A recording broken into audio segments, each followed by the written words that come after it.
Hello, everyone, and welcome to the Riley and Friends discussion podcast thingy majiggy. I'm Riley. I'm joined by my friends, Corinne and Gabe. And today, like most days, we kind of just shoot the shit.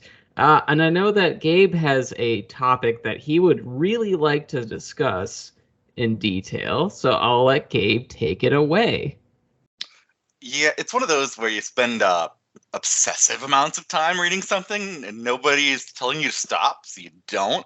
So I guess they called it the largest independent music festival. I can't confirm if that's true, but it was fairly large. I'm sure you've at least heard of it, Riley. Blue Ridge Music Festival in Virginia. Yeah, I've heard of it. So here's what I heard before I started looking into it. Thursday night, there were storms, and halfway through, they canceled the rest of the night. It's like, okay, well, that happens, weather. That's fine. And then Friday happened. And then Saturday morning, I saw a friend post that they had canceled the entire Saturday. And then 10 minutes later, they had canceled all of Sunday for weather-related reasons. And that was only pretty much everyone's full knowledge for like 20 minutes. And then the shit started coming in. Oh, wait. Is this the one that had people rush the gate? Wait, no, that was a different one. There's been two music festivals that have had... Electric Carnival, I think? Electric Forest. Electric Forest had essentially a similar situation going. They kept canceling and pushing stuff back, and then just like 200,000 people or something ridiculous like rushed the gate and got in. Like, it was ridiculous. Yeah, it's nuts. I think I watched a video of that. Yeah. Oh, brutal. So brutal week for music festivals, just saying. Yeah, it's been a time because you got Burning Man as well. They had problem. Oh god, yeah, that's right. I forgot about that. But that was the whole thing too. Yeah, but continue, Gabe. I want to hear the shit show. Yeah, tell us about this specific shit show, and then we can talk about the other shit shows such as Electric Forest and Burning Man. So this is from a crew member. After all that, what I said is what people thought had happened. Talked to a guy wandering the campgrounds who had worked the festival. He told us that the reason the festival was canceled is due to staff walkout. The stagehands hadn't been fed in 2 days and wouldn't have been fed at all if not for Slipknot calling in catering to pay for the bands and the crew and the staff. After that show ended, everyone realized Slipknot wasn't going to pay for the rest of the festival and left. Those good guys, Slipknot. Yeah, you know what? Good guy Slipknot coming in. Good guy Slipknot. Who is it coming from the side of the ring? It's Slipknot! And the funny thing is, Friday one is the only day that actually happened, so thanks, Slipknot! Yeah! Slipknot carrying music festivals on their back. Yeah, and the more you read, the worse it gets. Like, people are saying, like, so we waited 7 hours to get in, and then they said we had to leave, and we waited 12 hours to get evacuated. Oh no! It just gets worse. The more you look into it, you're like, oh my god, this is like nightmare levels of broken. Oh, this is something that did not. Okay, because like the whole catering thing, like weather is not above your control. You can't do anything about it. Shit hits the fan with weather. But they didn't have any catering for their staff and crew, and so that means they were not put together at all, because like catering is one of the first things you figure out. How are you going to feed the people who work for you? Like, where was this festival? Was it anywhere near civilization? Like, I don't really know, other than Virginia. I know people on Facebook I know went. I was, admit, a little bit obsessively waiting for them to update me on the situation, because I was just like, oh god, please tell me what's going on. And their reaction was, yeah, we left about halfway through Saturday because we had a feeling Sunday wasn't gonna happen. It's like, yep, that tracks. Oh, yeah, God. I would have gotten that feeling too with the way Friday and Saturday went.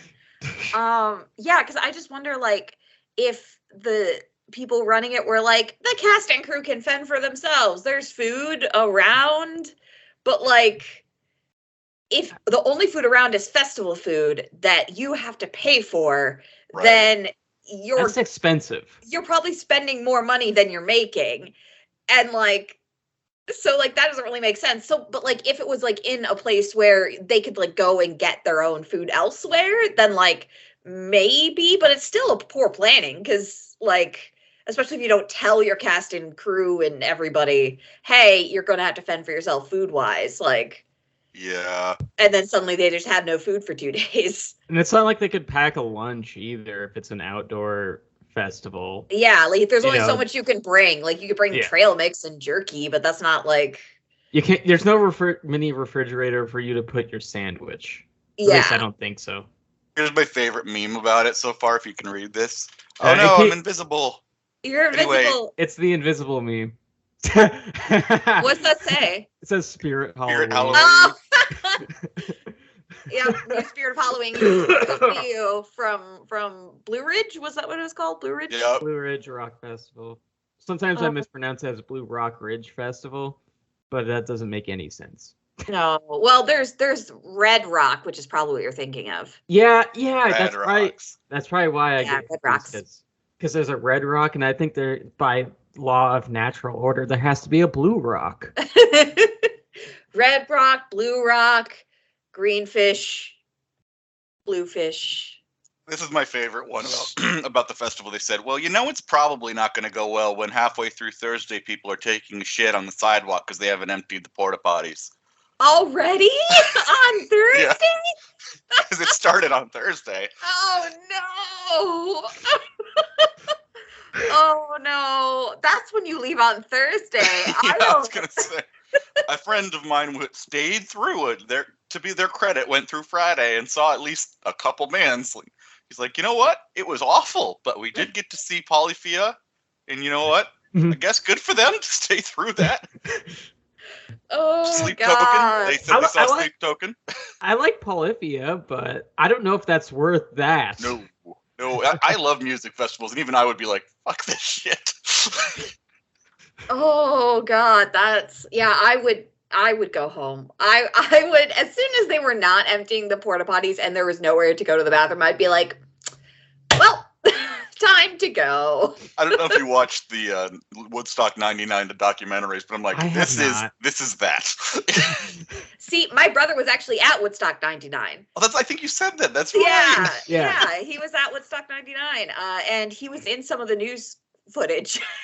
So his friend saw him and thought, oh my God, he's been arrested. He wasn't. He was fine. I love to picture that you're telling your parents, I'm going to a music festival, and they haven't asked what happened yet, and then the news comes on. Yeah. Yeah. Oh, yeah. Well, because he went with his mom, and so he's my half brother. So we have same dad, different moms. So like his mom was with him, or his aunt, or something like that. Like a relative was with him, his mom or his aunt. And so like I'm sure my dad knew nothing that was going on. And then the news came on. Was like, wait a minute, wasn't that the show my son is at? My 16-year-old son is at right now. Oh, Yeah. God, that's amazing. Yeah. Yeah, I'm just trying to think. I mean, Gabe and I have been to a fair few festivals in our day. We've been to Riot Fest a few times. We went to Chicago Open Air 2 years, and we did Lollapalooza back when they had bands that we liked. For a few years, yeah. For a few years. And I gotta say, there wasn't really that much of a time where it was like the organizers really shit the bed. I mean, like there was one day at Lollapalooza, but that was actually like they mostly canceled a lot of that day due to extreme weather, and that was actually legitimately extreme weather. Like it was lightning out. Mm-hmm. I think, to be fair, that is like they evacuated us pretty well. Yeah, they did. They did a good job. And the only other like maybe like bad organization thing was like the first day of 2016 of Chicago Open Air, where what took us forever to leave. But it didn't. But comparatively speaking, compared to other disasters where it takes hours and hours and hours to leave, we left in about. We listened to a whole Amon Amarth album. And then maybe a little bit more, and then we were able to get out. So even comparatively, I think we've had it pretty good compared to Blue Ridge Rock Festival. Fest Ridge Blue Rock. Festival of Blue Rocks. I think the worst I ever experienced was Mud Year at Riot Fest. I was at Mud Year. Which one? The worst Mud Year. Okay. Was that like 2015 or 14? I can't remember. It's whatever one got them kicked out of Humboldt Park. Oh, 14, yeah. Yeah. Where they had to then move to Douglas Park. Yeah, I was at the worst mud year. The mud year where they're like, okay, this cannot happen again. I was there too. Yeah, so I think that's the worst experience, which wasn't really their fault. It's just it rained. And mosh pits happened and nobody cared. Mosh pits happened and no one cared. And there was like people in like garbage bags just like throwing mud everywhere. And like it was, yeah, that was the worst time experience. It wasn't even that bad. It was mud year. And you left covered in mud. And that park was destroyed. The park was destroyed. They completely destroyed that park. Yeah, that's why Riot Fest is no longer at Humboldt Park. Somehow they're still at Douglas. We don't really know how. Yeah, Douglas hasn't kicked them out yet. They've tried. Yeah, a couple times.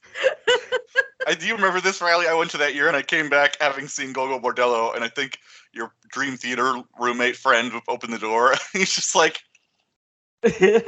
looks at me. It's like, everything in the hallway, please. Yeah, like, it was. Yep, that's fair. Well, mud year. There was many mud years, but there's only one the mud year. That was the bad one. Yeah, I went to a kind of shit show, but even by comparison, it's nowhere close. I'm sure you remember Knot Fest, the Iowa one.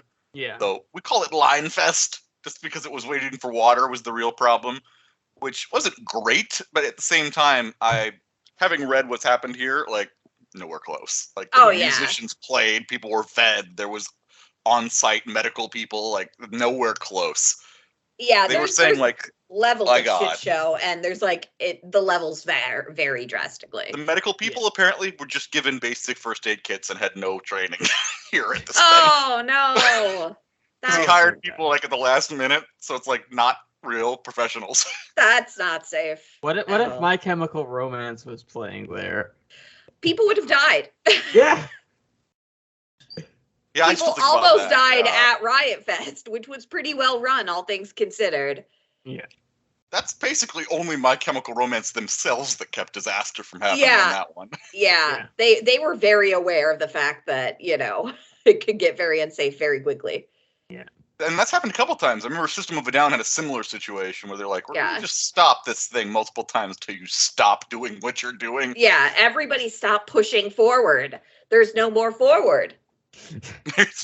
Go any other direction, please. Yeah, you can't keep going forward forever. I don't know why my camera's doing this. Come on, camera. It's okay. My camera does it too. Yeah, it's just decided to autofocus somewhere that's not me, and I don't know what it is. So this is I read this from a band on their post. This is the manager of, I guess, Electric Callboy. I'm not sure if you know them, but they're kind of electronic rock German band. Mm-hmm. He says, well, the bands aren't allowed to say anything, but as a promoter for over 20 years, this is the most unsafe pile of shit festival I've ever worked in my entire life, and I told them so. Oh, damn. I'm sure that's part of it is the NDAs involved. The bands probably can't say shit. Yeah. Yeah, though I feel like their actions will speak for them, given that Slipknot paid for the catering. Yeah, that's a pretty loud moment. Actions speak on that. Oh my god. Oh, that is that, and so and that that's could go for a while. I would just read it a little bit later. you'll be entertained. That sounds like a literal shit show. Well, someone was shitting on the sidewalk, so. So like part of the show was the shit show. Yeah, because I mean that was first day. People were shitting on the sidewalk, so it's a shit show at that point. I do remember. I think it was one year in Omaha. They had a similar thing where artists weren't paid, so they didn't show up. I remember I went to see some band. I can't remember what it was, and I went to park, and there was no gates or fences, so I just walked in. It's like, okay, I'm here, I guess. And then everyone was hearing like, 3 and 4 bands aren't showing up. And I'm like, well, I wasn't here for them. I'm just going to sit here and document all of what's happening. That festival never came back. I just can't believe it's been such a bad couple weeks for music festivals. I mean, a lot of it was weather related, but Electric Forest had some weather related cancellations, but then because of the weather-related cancellations, they were really poorly communicating them, and they just like weren't letting people in. And then I think oversold too. Wasn't that part of it? Yeah, and then they oversold, and then so like people who had paid to get in weren't being allowed in, even when the festival was going, which is why like I don't know, like 2,000 people or whatever it was rushed the gates and all got in, and then it was like nobody could move because there was too many people in the vicinity, and it's like you don't oversell by that much. Like I understand overselling by a little bit; it's a thing everything does because like some people aren't going to show up. But Blue Ridge did the same thing, but they didn't. Luckily, that was the one problem they didn't have was people storming the gates because it's in the middle of nowhere, so they couldn't storm the gates if they had to march 10 miles to get there. Yeah, exactly. Like you can only storm the gates when there's a way to do that. And so Electric Forest got fucked up, and then there's Burning Man, which people had to be evacuated from Burning Man because they were stuck due to flooding. Yeah. I'll go ahead. I was going to say, I can't imagine being in that situation. No. Especially because Burning Man, like you go there and like everybody's camping in the middle of the desert and then you get flooded out. Like that's the last thing you expect. Right. A part of me wonders if Riot Fest is like to see is like all the all these like festivals that have had severe problems this year, and I'm also thinking like, and then I'm also like thinking like maybe they're hoping it's just the rule of 3, so it's not 4. I'm also thinking of the meme with the Grim Reaper that goes through the doors with the names on it. It just says the names of all the festivals and blood trails coming out. And then next is Riot Fest. And like I'm just concerned about that. Like this just seems to be 2023 just seems to be a bad year to have a music festival. Yeah, like I think it's just the weather in festival season has been so bad, and it has exacerbated any problem the festivals have already had. Because as soon as you throw in inclement weather on a festival that already has problems, it's gonna buckle. Because that's like exactly it. Yeah. Yeah, like if that festival is perfectly run, it'll probably weather the weather just fine. But there's almost no festival that's perfectly run because music festivals are stuck together with spit and duct tape. Yeah, it's funny because I think that's the thing you see is like, this festival had weather. That was not the problem. No. Not even close to the problem. No. Yeah. If they had weather and knew how to respond to it, they would have been fine. It seems like this would have happened, cancellation on the last 2 days, without the weather, from what I'm understanding. Well, yeah, if you're not paying people and not feeding your crew and you're not cleaning your porta potties. Like, those are all things that have nothing to do with the weather. Taproot was posting, like, we were supposed to play and we were heading to the stage and they told us we weren't playing. And we said, okay, we're going bowling. Like, all right. Can't play? Go bowling. Everybody go bowling. I'm just picturing you're literally like walking on stage to play and be like, oh, okay, we're going bowling, I guess. It's not happening today. Oh, God. Nothing shows how poorly a music festival is put together than inclement weather. Because, it's like the straw that breaks the camel's back. You can hide a lot of things, but as soon as that weather gets bad, you're done. You're done. Yeah. And that was like a joke for years. It's like Riot Fest had a mud day every year. Yeah, there was always mud day. Until there was mud day.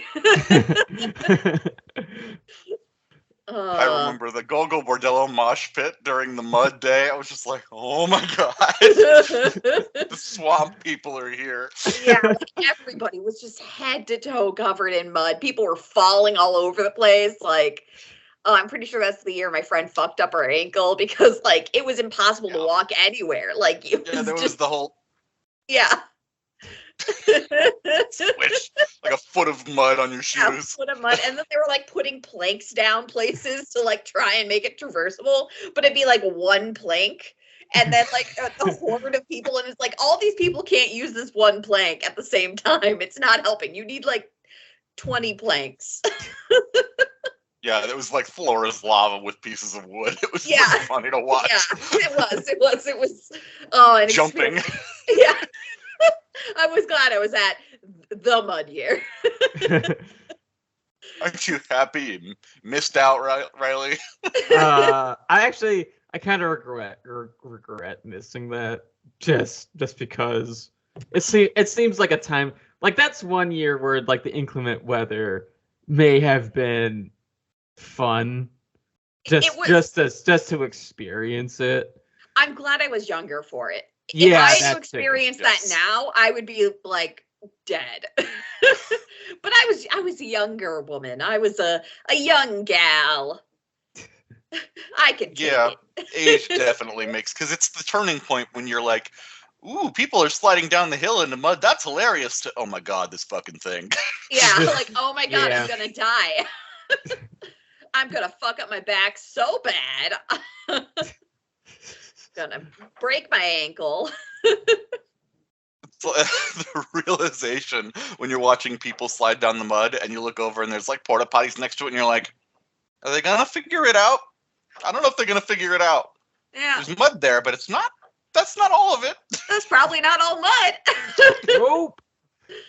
Not next to those porta potties, it isn't. Oh yeah. Oh, music festivals. They are something. They are. Yeah. They're a thing that we do to ourselves. Yeah. Why do we do this? I don't know. Because the upshot is very fun. For the love of the game. It's like a dopamine hit. It's like that playing a game where the dopamine hits faster. I compared it to like Dredge. I'm like, I'm gonna go get a fish, and I'm gonna upgrade my boat, and then I'm gonna go get another fish, and then I'm gonna upgrade my boat, and we're gonna keep doing this. We're gonna keep doing this up until I accidentally end the world. Perfect. All right. Yep. I was gonna pivot to a different topic. I saw Oppenheimer last week. Finally, it was great. It was very much a it was technically a historical biopic, but it felt like a thriller, which was very exciting.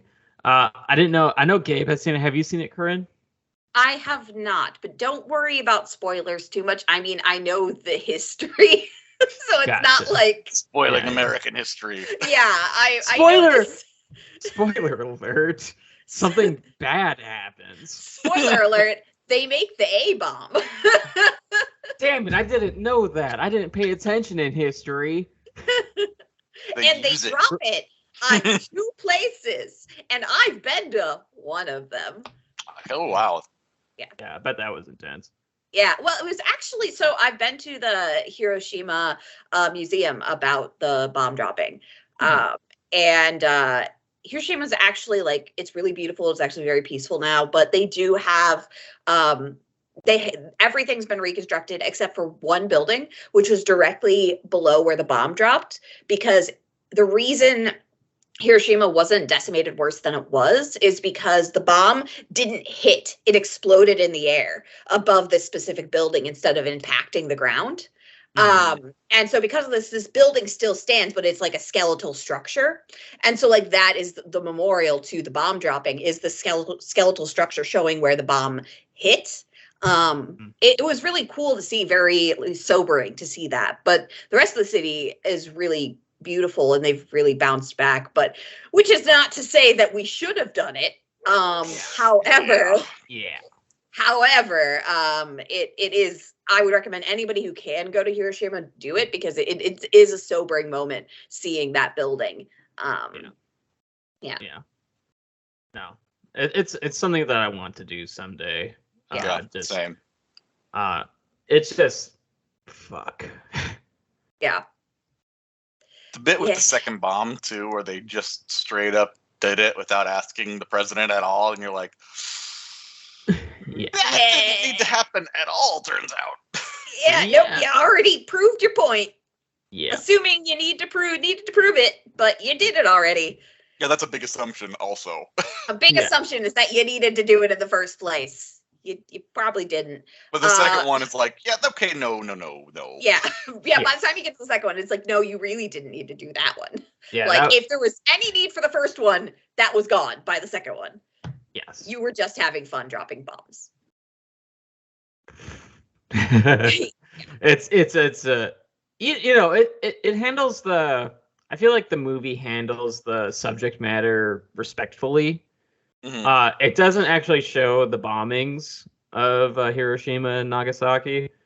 And I feel like that's kind of good. Yeah. And I know because the movie itself, like as a thriller, it's inherently thrilling, which means it's kind of entertaining to an extent. Like it's like, and so it's like you don't want like it's because it's like cut and edited like like a thriller. And it's like other Nolan films. It plays around with the time, like our sense of time, in the sense of when it's edited, what's all going on, and different perspectives. It's a very complicatedly structured, but still very cohesive film. Mm-hmm. And it's an experience that leaves you breathless, and which when combined with like the tone, it feels like a Nolan film. Nolan usually does actioners and usually does thrillers, which means it feels like a thriller, even though there isn't much action, so to speak. And and so on that level, the movie has fun, but it's not a fun movie, if that makes any sense. I can say mostly mesmerizing is what I would say about it. Yeah, it's a and I think that it's respectful that since that's what the style that Nolan was going for, that they didn't actually show the bombs. Like the effect was still felt because Oppenheimer's like goes through like this whole thing of how he wants to create this for science and wants it's like it's not on him. But as soon as the bomb drops, he's like, oh my God, this is on me. Yeah, I'm glad that they didn't Americanize it and they actually showed the oh fuck moments. Yeah. Because that is always a worry with anything like that, is that it's going to try and make America the hero, which we were not. Mm-mm. Yeah. No. Yeah. The movie itself a lot of it is about ownership of work. And because Oppenheimer, flirted with communism and flirted with, in the movie, at least. I'm not as well read on the history, but I'm guessing they took a lot of elements from history. In the movie, he flirted with communism, and he and he was very pro-union, very pro-worker, and so it's like, and he's like, workers, which means it's just an ideology where workers own the work rather than other people. But then once the bomb drop, he's like feels guilt because he owns the work. Mm-hmm. And I just found that interesting thematically speaking. And then there's other people on top of him that actually want to own the work, but kind of don't actually own the work, like Truman, like Strauss, and other characters like that. Yeah, like characters that want to take credit for this, even though they weren't the ones that did it. That made it possible. Right. Yeah. Yeah, and it's just it's a fascinating movie. It's very good. It's thrilling in the sense of the way that it's edited and put together, even though it is a tonally bleak film. Mm-hmm. It's one of Nolan's best, I think. It is. I think so too. And Nolan's been kind of been hit and miss over the last decade, I'd say. Well, it's tough to say. Tenet was obviously a miss. Yeah. Actually, I have not seen Tenet. That's the only Nolan film I've not seen. I thought the Dark Knight Rises. Well, that's not last 10 years, but since the 2010s, he's been hit and miss. Dark Knight Rises was a miss for me. And Tenet is his worst movie, so you're not. Tenet's big problem is everything he's trying to do is so big that every word they use is setting something up. So every character dialogue line, every single dialogue line is all like, turns out if we go backwards in time, we have to do this, and the bullets go backwards, we go sideways, and if we go sideways, we can go backwards. And it's like, speak up and stop doing that. And then Interstellar was kind of rough for me too. Like I liked some elements of Interstellar, but some elements didn't really. It kind of fell flat a little bit to me. Like some of the more romantic aspects didn't work for me. And you're really Romantic as in not just like, the secret of the universe is love, though there is that, but like kind of just how it's all portrayed. Personally, I feel like Nolan does not do romance well. I don't think so. Yeah, like it's just not his thing, which is fine. Everybody has their thing. His thing, he should not do romance. It doesn't go over well. That's kind of how one of the ways that Oppenheimer works, because I was just gonna say that. The main character is very bad at is like personally bad at romance, so it's like this is a match made in heaven. Yeah, exactly. This is perfect.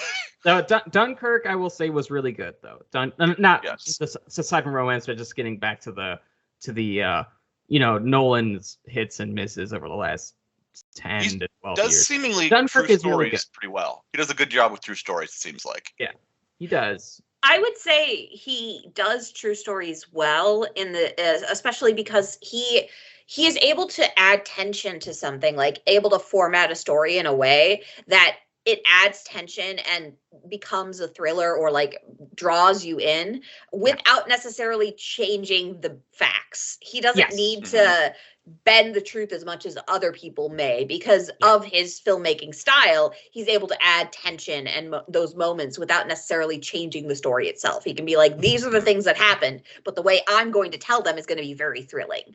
I think Hollywoodizing and changing the ending to make it bigger and he's just being like, no, this is a story, but look how I show it.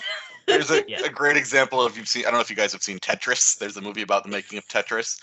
It's a very fun movie, but the ending chase turns into a car chase. I'm pretty sure that the Russians didn't try to kill them in a car chase. Yeah, I'm pretty sure that didn't happen. Let's fact check this bit. That reminds me of Adaptation. If y'all seen Adaptation? Yes. It's a Spike Jonze movie starring Nicolas Cage, and Nicolas Cage plays the writer. And then he's like, how do we make this into a movie? And then like the third act is they make it into a movie where there's a car chase. And there's good guys and bad guys and drama. It's just like this is originally a book about flowers. A movie that I thought made fun of that, like satired that really well, was The Incredible Weight of Massive Talent. I still need to see Oh my god, it's good. So good. Watch it. It's great. And it really satires what Hollywood does to true stories. And I feel like when we talked about Barry, we talked about that a lot as well. Like what the Hollywoodization of a story does to it, and how it changes who the good guys are and who's the bad guys are. And it makes scenes that were really not thrilling at all, just car chases and gunfights, Yeah. Yep. Yeah. I was just laughing about that because there's not a better example of that in the world that I can think of than Tetris. Yeah. Why are we doing a car chase? It's Tetris. Why is there a car chase? I would have loved if they choreographed the traffic that they're weaving through, if there is weaving traffic, to look like Tetris. That would have been amazing. To be fair, it's a fun movie, but you're watching it going, this is so dumb. So, okay, if they did that, like if it was a car chase, but you only saw it from above, and it was like watching Tetris, then I would accept a car chase in the Tetris movie if it was filmed only from above. That would have made it work. Somehow that would work. Yeah, that would work because it's a car chase, but it's also Tetris. It doesn't matter how ridiculous it is now. It looks like Tetris. It's a rhythm game now. Yeah, it's a rhythm game now. That would be the way to work a car chase into Tetris. But yeah, I mean, Oppenheimer was a really good movie in general. Yeah. I don't know if there's interest in more of that, but I remember right before it came out, one of my favorite podcasts, Last Podcast on the Left, did a 5-part series on this. Damn. And so if you want some history on that, it's got a lot, but it's also, what's the gold star problematic on the last part where they actually talk about what happens to the people and graphic detail. So there's that. Just feel like mentioning in case you want to listen to it. Oh yeah, what atomic bomb does to humans is ghastly. Yeah. Yeah. They were saying, like, this last episode will be the most graphic thing we've ever done, and they talk about serial killers. So yeah. Honestly, the people who are lucky in an atomic bomb are the people who are too close. Yep. Because they just get vaporized. 100%. Like, yeah. The further away you are is the worse it is.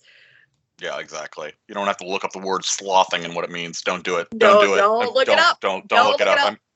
This is like blue waffle all over again. Just don't do it. Don't do it to yourself. Don't do it. You don't need to know. I still have not even done blue waffle. Don't do it. Don't do it. You don't need to know. I think you do, but you don't. I've heard the phrase so many times that I've been tempted, but I'm like, do I want to maintain my innocence? Yeah, you do. Yes. You need to say case, sweet, innocent Riley. Please stay sweet for us. I'll try. Yeah, slothing is not any better. Don't do it. Yeah, don't look up slothing. Don't look up the exact effects of atomic bombs, unless you have a strong stomach. Yeah. Or if you're intending to drop one, then please look it up and see why you shouldn't do it. Yeah. I don't know why you had access to nuclear weapons, though. Yeah. I don't foresee a future where you, Riley, have access to nuclear weapons. I hate to say.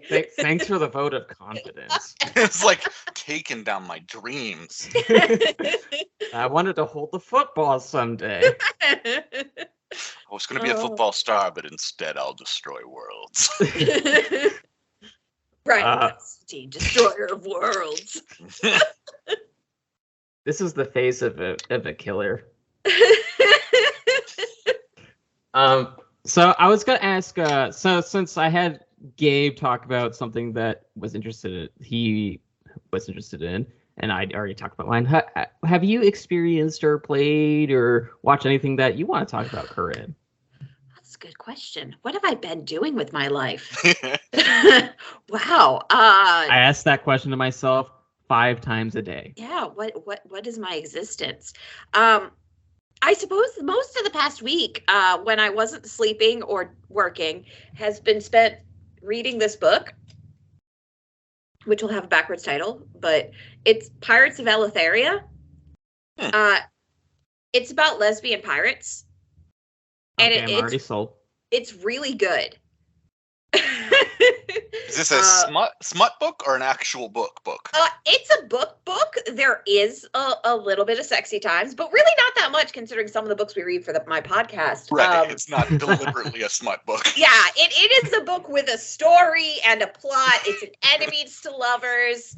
It's a book about pirates and dragons and magic and political intrigue and betrayal and... I'm sold. I'm sold. I like all of these things. Yeah, it's really good. Pirates of Eleutheria by Brittany Jackson. It's like 500 pages, but some of the books we read are like 200 pages and they're hard to get through. This was 500 pages and it was like, that's all I want to do with my life is read this book until I get to the end, because the tension, there's so much tension in this book. You're like, the entire time you're like, oh fuck, what's going to happen next? Are they going to find out what's going to happen? So I'd say really well written, and there's a sequel coming out in December. So nice. Yeah. I might read that once I'm finished with Gideon. Yeah. I'm on book 2 of that. Yes. I'm stuck in the middle of The Expanse, which I'm never getting out of. There's 9 of them. Well, it is called The Expanse. It is called The Expanse. Yeah. I'm glad we have the same wavelength on this. It's really good. There's just a lot of it. But yeah, really, that's kind of been my life this past week, because I needed to finish this book by today, which I did. I finished it on Friday because it was really good. But I've had really bad allergies, so honestly, when I'm not sleeping, I was reading. The only other thing I did is I watched Ghost Files. If you've never watched Ghost Files by Watcher on YouTube, it's great. It's a lot of fun. It's the BuzzFeed Unsolved guys, Shane and Ryan, who used to do BuzzFeed Unsolved Supernatural and BuzzFeed Unsolved True Crime. They started their own company called Watcher, which makes a ton of excellent content, including Puppet History, which is history told by puppets. And they make Ghost Files, which is like a ghost hunting show, but really it's kind of just them fucking around in buildings that claim to be haunted. One of them is a believer, one of them is a skeptic, but they are just a couple of assholes who you love. Yeah, so I recommend Watcher Entertainment on YouTube. They're fantastic. A lot of good shows, a lot of good content. They do what else do they do? Oh, they do Too Many Spirits, which is where they drink over the course of a night and read spooky stories like submitted by viewers as they get progressively drunker throughout the night. And it's like usually split into 3 segments, but it's all the same night. And they rate all the stories by how many spirits it is. And it's really funny just watching 2 dudes get really wasted and talk and reading stories that are sometimes good and most of the time not good. And their rating scale gets very silly by the end of every time there's an episode. So Pasta. Yeah, there's some creepypastas, and those most like people claim they're true stories, but sometimes you're like, have you ever heard Who Was Phone? That's a classic. I've not. But yeah, so that's what I recommend. I recommend Pirates of Altheria by Brittany Jackson, and checking out Watcher on YouTube. They're just a lot of fun, and I'll be seeing Ghost Files live in October. Oh wow! Oh, yeah. Nice. Yeah. Nice. It's always good to find a good YouTube channel because a lot of them are suspect. Yeah. And you know, these guys they're just good guys. They left BuzzFeed because BuzzFeed was shitty, like so many other people. They found a way to still make their content. They changed it just enough to be like, now it's not property of BuzzFeed, it's property of us. And one of the guys grew up in Schaumburg. So nice. Yeah, he's a Midwest boy, and he's Schaumburg. got. Sorry, I always call it Schaumburger. Oh, Schaumburger. Schaumburger. Yeah, he grew up there. His name is Shane, and he treats everything like such a Midwesterner. Like it's just comparing him to the other guy Ryan who grew up in LA. Like there's just a very good dynamic between the two because Midwesterners we approach things very differently from people from LA. That we do. Yeah, we're a different sort, and you really see that with those two. So yeah, that's my stuff for this week. And also, I recommend not having allergies. Yeah, 5 stars on the not having 5 stars on not having allergies. I feel like I'm dying. And my car like a shot or anything, if it's stuff like that, or see, I got an allergy test and they have a blood test and they said I had no allergies, which is patently false. So that doesn't help. No, yeah, what that means is I might have an immune disorder, so my body doesn't react to allergies in a way that gives off the marker they look for in your blood, or I might have a specific disorder where I'm allergic to things at random, essentially, where my body just like only shows it has allergies when the thing is by it causing the reaction. But like you can't like trigger it just with like blood. Essentially, you can't be like blood to thing. It won't work. It's a thing I just learned about recently that can be the case. Like you need to, the way that you prove you have that is like you bring the allergen with you to the doctor and I'm like, allergen, me, see the reaction. Allergy. Yeah. And that's the only way you can prove you have that one. So my only course of action is to stop taking all my medicine for 2 weeks and get a skin test and see if that does anything. And then if that doesn't do anything, then I have to try take a thing I'm allergic to, go to the doctor, imbibe the thing, such as cherry, start going into anaphylactic shock and be like, see? So. Yeah, the test that ends with, see how bad it is? Yeah, I'm not faking it. I think Corinne is proving that the system needs to be destroyed. Yeah, well, I mean, that's my goal in life, is proving the system needs to be destroyed. So, eat the rich. The tasty after all. Somebody's got to do it. Amid sneezes, eat the rich. Eat the rich. So something else I've been doing. I've been playing more Tears of the Kingdom. I love it, and It's so good. And it's coming so from good. someone who didn't finish the Breath of the Wild. But I feel like Tears of the Kingdom is a much more cohesive experience than Breath of the Wild was, because like now more than ever, like I'm actually okay with the weapon durability system in this game, and I know that might be controversial because like the whole point of this game is collecting shit.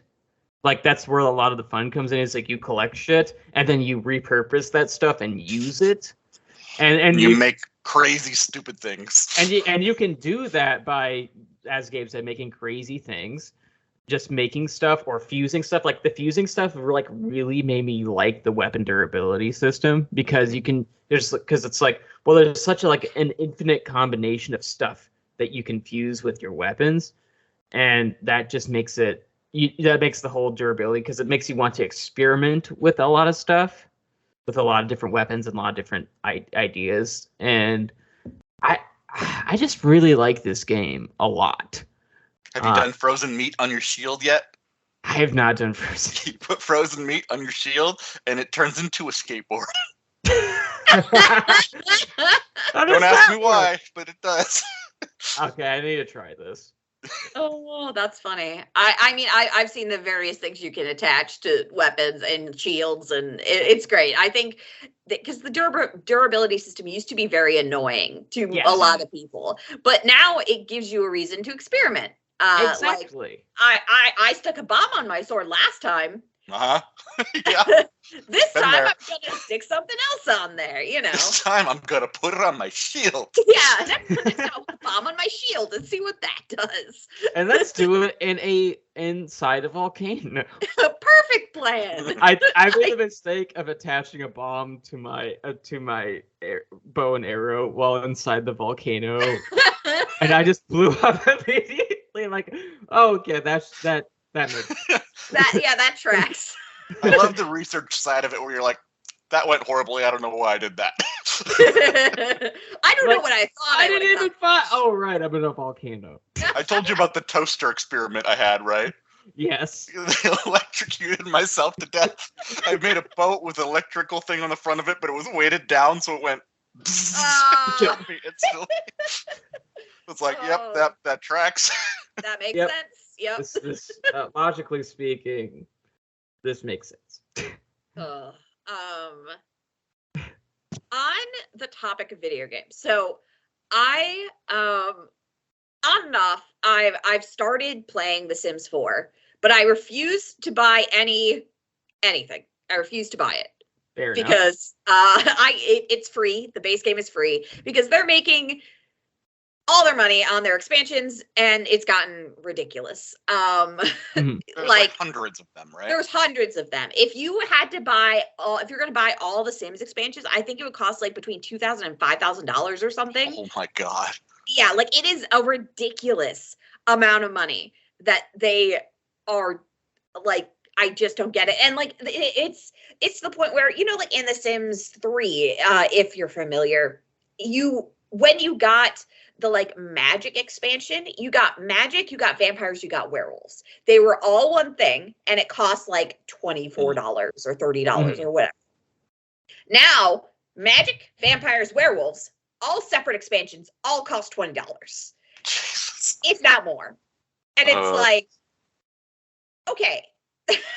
The expansions made sense before to a certain extent. Like you were adding large amounts of content to the game that changed the way the game played. It made sense that they cost what they did. But now it's like, what are we doing? What? Why? We've loot boxed it. Yeah. And there's macro transactions. There's a game coming out, Sims 4. Sims for Kids? No. What's it called? There's this game coming out. Yeah. Life by You. That is by Paradox Interactive. that is basically claiming to be the most moddable and open life simulation game ever, essentially. And it's basically posing itself as a indirect context to The Sims, like being like, you know how The Sims is fucking charging you for everything now? Look at all the stuff we include right with the base game. All those things The Sims used to include right with the base game, and now they charge you for. And I'm very interested to see where Life by You goes, because I think right now it's not releasing until next year in March. But it is early access, so like you could get it, or you can't get it now, but maybe it'll be released as early access in March. I don't know. So it's the Baldur's Gate 3 approach then. Yeah, it seems to be the case. But yeah, like I'm very interested to see, because it looks a lot like The Sims, and I'm like, someone's going after EA. Paradox Interactive is going after EA. And someone needed to go after EA because they were getting out of hand. So, I'm really interested to see where this goes. But there's no idea on what it will cost yet, so. So we'll see. Yeah. Sounds interesting, though. Yeah. I like that someone's finally taken on EA, because as I used to be a big Sims fan, and like recently I was like, I'm gonna try Sims 4 because it's literally free, and I had the urge, and the more I played it, the more I was like, wow, there is so much bullshit that they've taken out of the game just so they can sell it to you again, like things that were a part of Sims 3 standard that they're like, no, you don't get that. Yeah. Yikes. Yeah, that's the trend anymore. Yeah. And I don't, I enjoy The Sims as much as the next person, but I won't abide it. I say nay. I say nay. Say nay to The Sims. Yeah, say nay to EA and their greedy pockets. And maybe consider Life by You by Paradox Interactive. I do think it's interesting that this might be the best gaming year in history by the end of the year, seeing how the things that are still coming, and we've already gotten so much. Yeah. I mean, it's been a pretty good year for a lot of games. And I know it's hard for me to say that because I haven't played. I'm so far behind on games. I'm playing Tears of the Kingdom right now. I still have to play Street Fighter 6, which I hear is great. I still need to play Diablo 4. I still need to play Baldur's Gate 3. Still need to play Starfield. Still need to play a bunch of shit. I would recommend waiting on Starfield from what I've heard. I mean, I have Game Pass, so I'm just gonna when I eventually play it on Game Pass, I'm gonna play it on Game Pass. I played a little bit of Redfall, and that was terrible. But it's like me trying to watch films, like, I know this is going to suck. Let's do it. Redfall. There's like no confidence in that game. It's supposed to be a Left 4 Dead style cooperative shooter game, and it has no servers. Or it doesn't. Sorry, let me rephrase it. It has no matchmaking. It has servers. Oh. It has no matchmaking. Like, that's not good. Yeah. So it's like I was like, okay, maybe I can make this better by playing randomly with a string. No, I can't do that. I have to go. Hey, do you want to buy? Redfall? This game that everybody hates. Do you want to buy it so we can play it? Where the art style looks shit. Where the stealth system is basically the crouch button. Ugh. Where just everything just reeks of not having confidence in the material, from the voice acting to the score to the fact that shooting people and killing vampires is just vanilla and not fun. I'm gonna play like 2 more. that studio. That studio makes good games too. It Is the worst part. I'm gonna play 2 more hours of it because I've played only 1 hour of it. I already hate it. I'm gonna play 2 more hours of it just so I can do a video on it, a video or 2 on it, and then Did I'm you gonna buy be it like, on Steam by chance? no, I'm playing it on Game Pass. That's Okay. the only Oh, reason. okay. I was Yeah, gonna because say, if you stop. bought it on Steam, stop now and refund it. Yeah, No, exactly what I was thinking. I'm playing on Game Pass. It's the only reason why I'm playing it right now. That's a better reason. Yes. Yeah. I can at least say, well, I didn't technically buy it, so Yeah. it's bad. It's very bad. I want to know why no one can make a good Left 4 Dead style game. It's not like even there the isn't people a behind it. Yeah, It's not not even like the people behind it. It's not like there isn't a blueprint. It's Yeah. called I Left know. 4 Dead. Yeah, it's called Left 4 Dead and Left 4 Dead 2. They're good. They are so good. I've played them so many times. They're such a good Yep. couch co-op game. Like Exactly. my friend Kaylee and I, we would just like get together and just be like, not doing anything. Be like, hey, you want to play Left 4 Dead 2? Yeah, and we would just Yeah. play it again because it's good. And that same studio made Back 4 Blood. I never even played it because everyone said it was a horrible game. Yeah, no, and they tried to redo their own game, and they did it worse somehow. And I'm like, how? Why How is can this so no difficult? one redo it? I can't. The whole reason I wanted to play Redfall is exactly what you're describing because I liked Left 4 Dead so much. I'm like, this is what I want. Yeah, And then it comes out, this is not what I want. This is not it. yeah. I don't know why Left 4 Dead is so hard to replicate. Like, I The just don't blueprint. understand. The blueprint exists. Yeah, just do it again with better technology. I don't get it. But is it because they're trying to do like open world? Is Redfield Red? Okay, what's the freaking name of it? Redfall? Open world, or is it Chris set Redfall. pieces? Chris Redfield. I mean, I haven't gotten that far. That's how little I want to play this game. I haven't gotten to the point of whether or not it's an open world or if it's just a larger single player map. That's my confidence. That's my how much I'm enjoying this game. I think I'm at the part before I understand what the game is. and you already hate it that And much. I already hate it. Oh god, because I remember that is the Left 4 Dead was levels. It's like Yeah. 5 big missions. I was like, maybe that's it. Maybe they need to stop trying to open world it. Yeah, I feel like that could very well be the case because once you open world Left 4 Dead, it takes away kind of the drive, the point. Like, the point in Left 4 Dead is getting to the safe houses or getting to, at the very end, your escape or getting, like, it's getting from one place to the other. And there was replay value.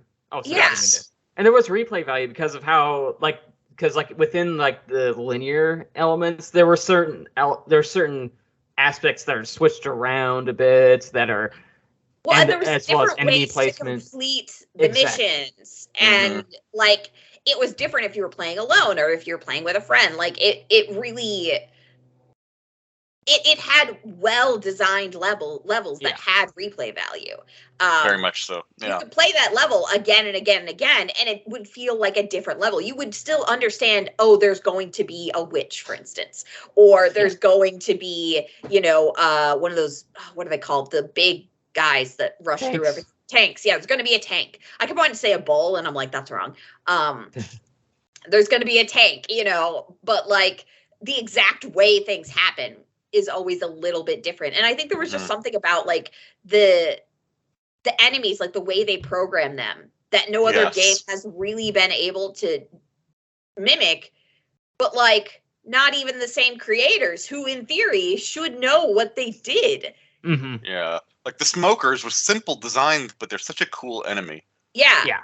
Such a cool enemy. Like it had good enemies that have been replicated by other genres since, and other games since, like zombie games all over have taken the mold of Left 4 Dead and been like, oh yeah, these different types of zombies. And when you look at them, you're like, oh yeah, from Left 4 Dead. It's that thing. Just you gave it a different name and changed it just a little bit so it wasn't a copyright thing.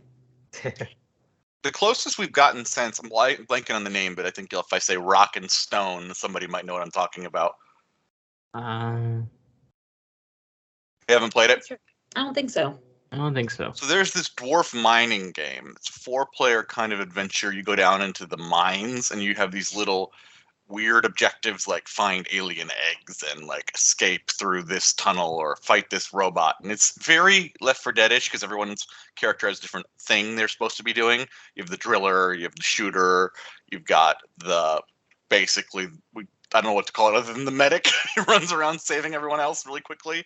And then you've got the machine turret person. So it's kind of like Team Fortress 2 characters all put into a world where you're doing sort of objective-based things. Yeah. And it's the closest, I think, that I've seen anyone come to a Left 4 Dead. And it's made by this indie studio, so I think that helps kind of make it seem possible. Deep Rock Galactic, that's the name I was thinking of. Oh, I have heard of that. And Never played it's it, tiny too. It's a tiny team, so it's Yeah. definitely possible. Yeah. I think part of the problem is I think we do need an indie studio to try and do it, because I think that big studios are too stuck in the everything needs to be open world, everything needs to be microtransactions, everything needs to be Game as a service. Game as a service, everything needs to be huge. And I think that's the thing about Left 4 Dead is that it wasn't huge. It was just well done. Yeah. Right. I think you forget that kind of part of it is that you could have beaten the whole game in a day if you tried. I know I've done it several times. Yeah, exactly. But My you friend always and I wanted to would- replay it though. Yeah. The replay part was the part that made it fun. Yeah. Yeah, you could replay it, and you could, I loved in the safe houses, how you could like just hang out in the safe houses and like read all the shit on the walls, and like it had really good environmental storytelling. In this game that is ostensibly about getting from point A to point B, but like there's so much story even in those moments, even in a game that really isn't about the story. It's still built an atmosphere that made you feel like, yeah, I'm in the zombie apocalypse, I'm trying to escape blank. I want to see more of that. I want someone to do it well again. I think everybody does. I think that's the reason we see so many of these have attempted it. Yeah. Botched it horribly. Yeah, So and it just people, makes there's a need, there's a want for it. Yeah, if someone can make a good Left 4 Dead like game, do not make Left 4 Dead beat for beat. Like, we don't need Left 4 Dead again. We need something fresh that evokes the same feelings as Left 4 Dead, the same replayability, the same feel. And I haven't seen that yet. I've seen some zombie games that I think do a really good job of other things. Like the one that I recommended before. Oh, what was it called? I think I'm logged in as Bevan. I'm not gonna be able to find it. I can't remember what it's called right now, but it was the one I talked about before that was about like where you play a mother and son, and like the mother is gotten bitten by a zombie, and in the beginning she is stronger and more capable, and can do things faster, but if you take time you can teach your son how to do things, and then your son is going to be able to do things faster than you later as your zombie infection gets worse, which like I thought was a really great take on a zombie survival game, because it's the amount of doing things slower now to be able to be more successful later, which is not something you see in a lot of zombie games. And so, like, That's an interesting take. Yeah. I'll tell you guys the title later when we'll include it in the link somewhere. Deep Rock Galactic, which I played hundreds of hours of. Yeah, so don't worry about it. I played this game so many times, and it's still in early access. Let me go to the store. I could probably find it. And the thing is, like, Deep Rock Galactic, only thing they would need to do to be this exact game is to make a campaign. Because they're a small team. It's really not a team that had enough to make a real story. So it's like mission-based. It's not like a big story. Yeah. It's still fun, though. That's the kind of thing I think people would still, if you haven't played it, you would like. Yeah, I'm interested. But part of the fun with things like that and Left 4 Dead was like knowing the areas well enough that you could either set yourself up for success, or in the case of my friends, as Riley remembers, just be utter dicks. Our friends are kind of dicks. Just set things up in a way that is going to kill one of you, and it's on purpose. Well, and that was always like part of the joy is how can you fuck each other over? How can you be helpful to each other? How can you get someone in a terrible situation and then be like, do I You're help gonna them? help me out, right? It's like, yeah, totally. Totally. I'm gonna help you. Wink. I can't wink. But there's the funny thing about that is this happens with Deep Rock because one of them jobs is the driller, and his main purpose is to get you to places and get you out of places. Yeah. Well, sometimes the driller is off drilling and doing nothing and everything on his own.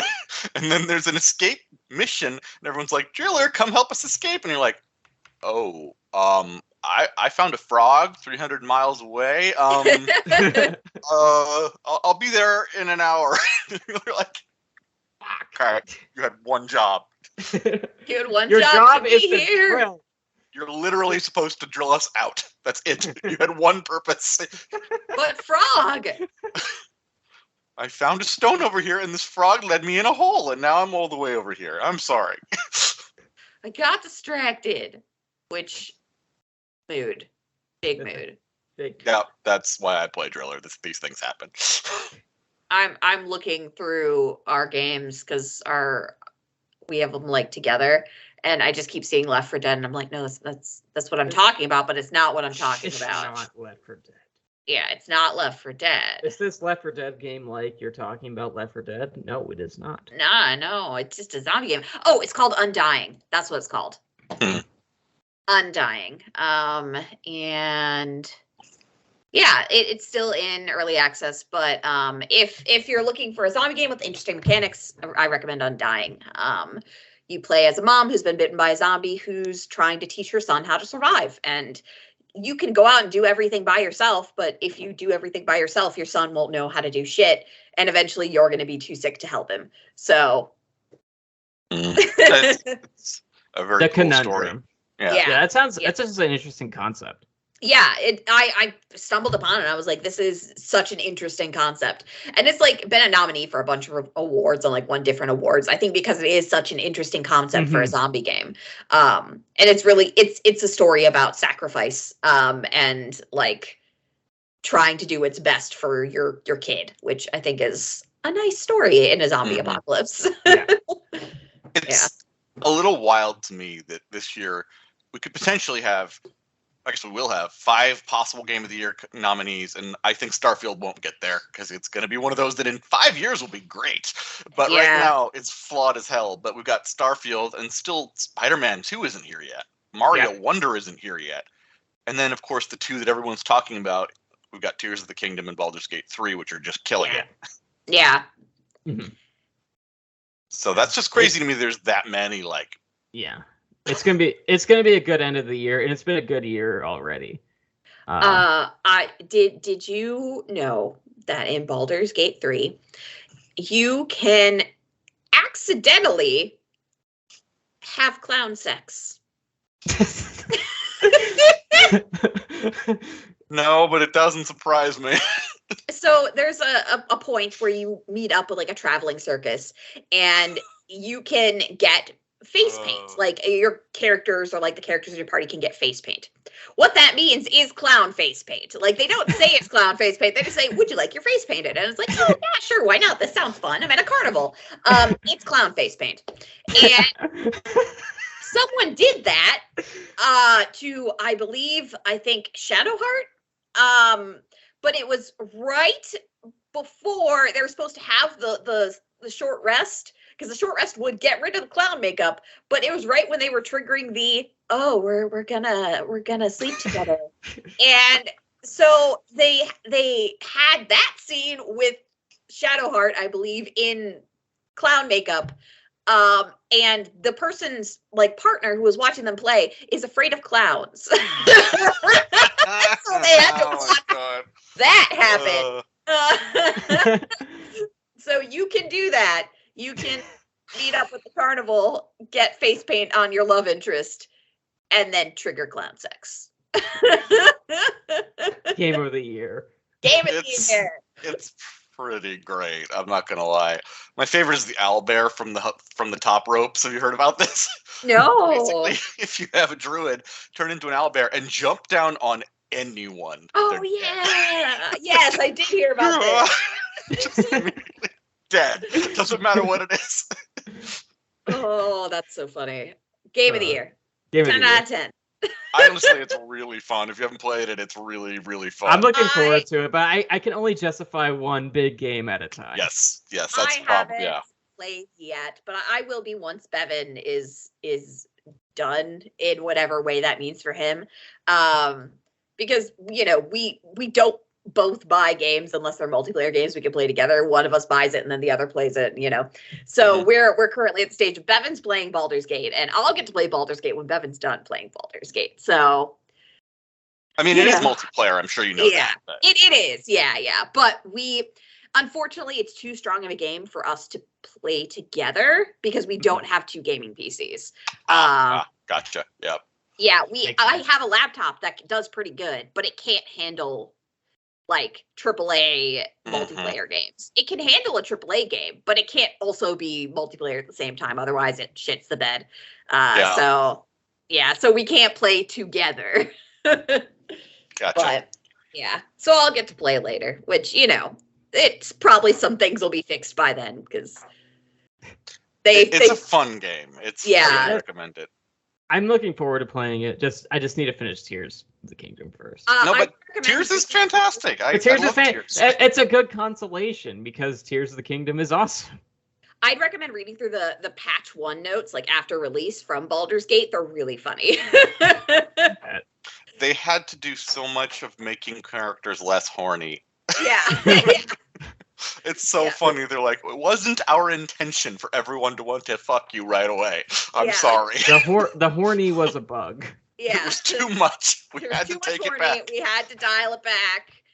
And I love the comments. Everyone's like, no, why? Well, and there was one character who, there was only 2 options. With a specific scene, you could basically only choose to either, essentially kick him in the head or, sleep with him. And it was like, wait, can't I just not? Why do I have to do one of these 2 things? Is there no middle ground? The character options I get playing as the bard, who's charismatic, is hilarious. There's one part where you enter a shed and there's a troll sleeping with an ogre, and one of the options was need a third. It's like, that shouldn't be here. They didn't love that suggestion, to be fair. Oh, that's really funny. I feel like the one thing you do have to be aware with Baldur's Gate 3 is that it's unlike D&D in the sense that for most people, your DM isn't trying to kill you. Baldur's Gate 3 is trying to kill you. And just the amount of times people get pushed off of things into lava is astronomical. It's so funny. You'll be super leveled and in the easy area, and then somebody just goes push and you're dead. Yeah, and that's something if you were playing D&D, your DM would never do unless you really piss them off. If you did something completely ridiculous and they're like, I can't believe you just did that. Well, guess what they do to you? The likelihood of your DM actually doing that in a game, so slim unless they're a dick. But Baldur's Gate 3 is constantly oh, I see you left yourself next to this ledge. It has the most high-risk accidental consequences of any game I've ever played. Yeah. Anytime you do anything, there's a chance it's going to colossally fuck up everything. Yeah, the risk of accidental genocide and or murder and or dying is it's so high because the game is actively oh, you fucked up, huh? Look what you did. Look what you did now. A team member that this exact thing happens. We'll go get a drink of water for a break and come back, and the automatic response is, I need help. Something happened. I don't want to talk about it, but something may have happened in the town, and they're mad. And you're like, why is the altar of sacred religion missing? I don't know. It just in his inventory, I'm like, you took the sacred altar? Okay, now everyone wants to kill us? Yep, okay, that tracks. Oh, yeah, so be aware that Baldur's Gate wants to kill you. and wants And it to will. make you regret your decisions. And you will. And you will. You'll regret so many decisions. My favorite thing is a bard. I have this ability to end every turn and then play a song. So it's just like everyone's like, Gabe's ending his turn and he's being useless and playing music again. Thank you. Great. Yes. A+ bard. Good job. Sitting here. You're Dragons all attacking. dying. Doesn't do anything, but it's fun. Oh, yeah. I just the amount of times I've heard Bevan just be like, and I'm in the lava again. All right. I think that kind of. I have a final if you want. So you had never heard Who Was Phone, the famous creepypasta. I have that for you if you'd like as a final wrap up. Okay. Yes, please read to us. Okay, so this is Who Was Phone. So you're with your honey. You're making out when the phone rings. You answer the phone and the voice is, "What are you doing with my daughter?" You tell your girl. She and say, "Dad is dead." But then who was phone? Who was phone? Who was phone? It's a real creepypasta, I promise. Who was phone, Riley? Who was You're phone? with Who your was honey. phone? You're with your honey, but her dad is dead. Who was phone? Who was phone? Okay. All right. That's a good wrap up. So thank you all for watching the Riley and Friends video pod thingy where we discuss a bunch of shit. I hope you enjoyed it. These were my two guests, Gabe and Corinne. And was there anything y'all wanted to plug at the end? Well, I always have something to plug. I've been Corinne. I am here. I run a podcast called Wham, Bam, Thank You, Ma'am, where we read smut and romantic literature. We analyze it. We make jokes. We're funny. I'm saying that, but it is true. I've been told I'm funny. So you're funny. Note it. Thank tracks. You. Thank Yeah. you. Thank Yes. you. Thank you. We Zero are the Pinocchios. Thank you. Yes, my nose is staying at its current size. We are the smuttiest, sluttiest podcast this side of literary analysis. Our very last episode of season 1 is going to be coming out not this week, but next week, the 20th, I believe, September 20th. And that book is just a really sweet, nice book, and it's lovely. We enjoyed it. If you want something just kind of soft and nice, that also somehow encapsulates like the feeling of going to a karaoke bar, it's really good.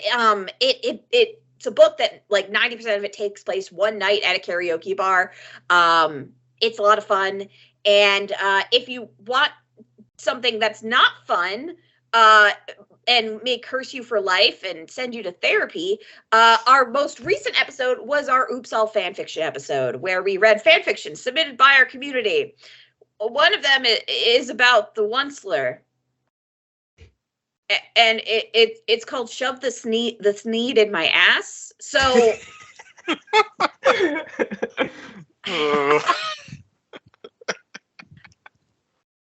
it speaks for itself. It speaks for itself, really. And there's like 2 Captain Crunch ones. People are horny for Captain Crunch. So if you want a bad time or a great time, depends on what you're into, check out our Oops All Fanfiction episode. It came out on the 6th.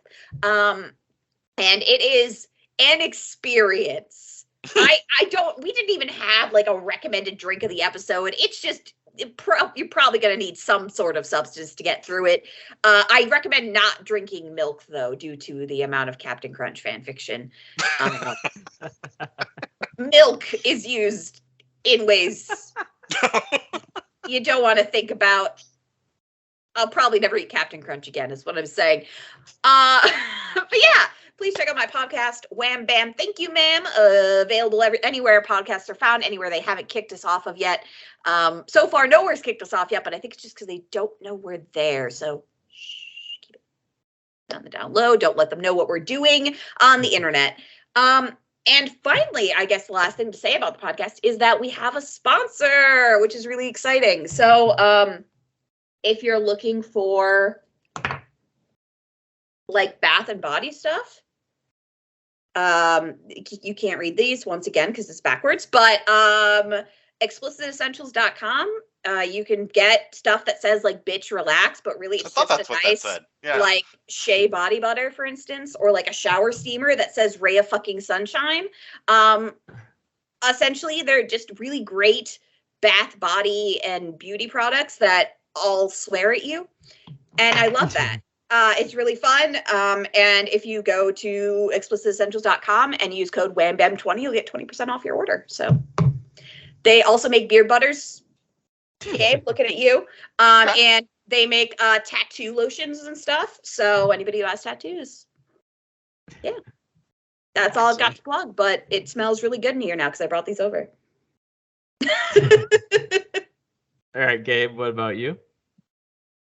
I think I just like to plug Baldur's Gate 3 as a game amongst all games that doesn't have microtransactions and is fun to watch everyone else scream and freak out about that. I'm okay with that. Exactly. Go die in Baldur's Gate. You'll have a good time. Yeah. All right. You may also get some clown sex if you play your cards right. On that note, we'll see you on the next one. Bye.